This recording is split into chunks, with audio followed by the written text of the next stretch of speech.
Where do the Patriots and Cam Newton stand? That is the question as of right now. Mariah, Janos, and Evan Lazar here. Evan, we've talked about this many times before, but is the door officially closed on Cam Newton returning to the Patriots?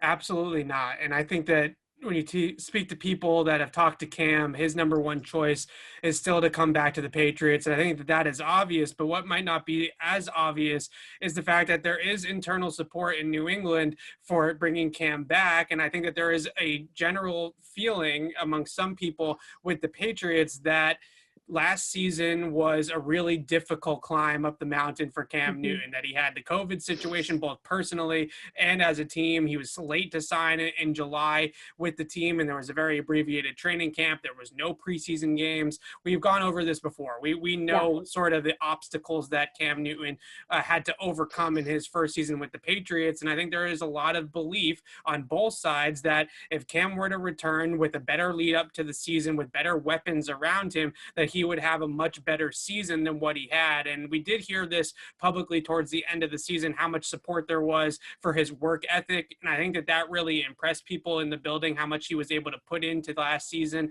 and how much he was really invested into last season, won a lot of people over. So the door is definitely not shut on Cam Newton returning to the Patriots. And right now, I think that we should be preparing ourselves for that almost as a something that is going to happen here, unless the Patriots, who are still in the market, are still kind of shopping around for a significant upgrade at that position. But if a veteran upgrade doesn't come available, then I think Cam Newton and the Pats getting back together is a very, very good possibility. Yeah, and you know what? That doesn't really surprise me that much, and I don't hate it that much either, because I think this season there were a lot of factors that went into how poorly this season played out. And it sounds weird, but I don't think Cam Newton can get any worse, if that makes sense. I think a lot of things just didn't go his way, but with this full off season and this full time to prepare, I think it could be a good move.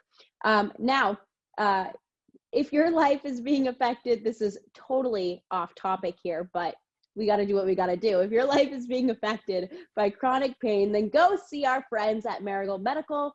No prescription drugs and no surgery. These are results you can count on, and your body will thank you for it. Visit Marigold Medical Center at 54 William Street in Leominster, Massachusetts, or give them a call at 978-537-0555 to make the rest of your life the best of your life. Tell them Max sent you and receive a complimentary phone consultation with Dr. Marciello to see if you are a candidate for treatment to get back to the things in life you love doing. Back to the things in life that we love. Should the Patriots love to have Cam Newton back?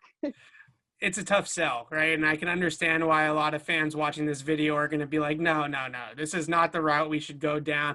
But I think the real question is how long is the leash and what is the plan? Is the plan to commit to him as the starting quarterback of the Patriots for another year plus, or is the plan to loosely commit to him as the starting quarterback for week one? Maybe you draft somebody that you really like in April and you pair him with Cam Newton, and Cam's leash is kind of short, and you go into the season thinking, okay, this is the guy that we're going to develop. We're going to hope that Cam can continue to be this bridge to the next generation of a Patriot quarterback, franchise quarterback, and go about it that way. I can get on board with obviously adding a lot of help around Cam Newton is a priority for the Patriots this offseason, that they're going to aggressively pursue upgrades at the wide receiver position, maybe even at tight end as well.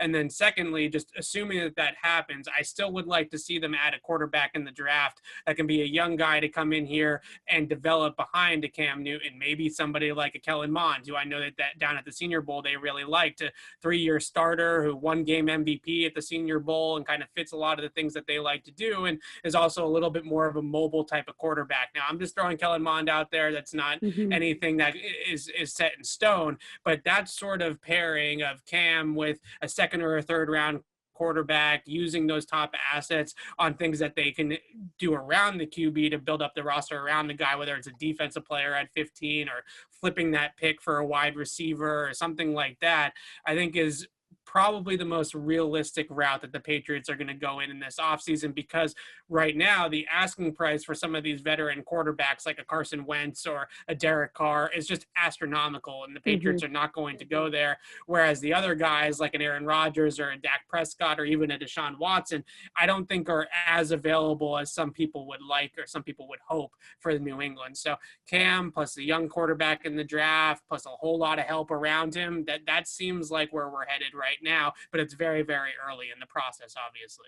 Yeah, it is. Now, when you talk about drafting a quarterback in those, middle rounds, my biggest concern with that is getting another Jarrett Stidham situation where Yeah. even when he comes in, he's not helping the situation at all. And I mean, we've talked about it before. The draft is a crapshoot. You really don't know what you're getting outside of top 10, top 20, top 30. It's tough to tell.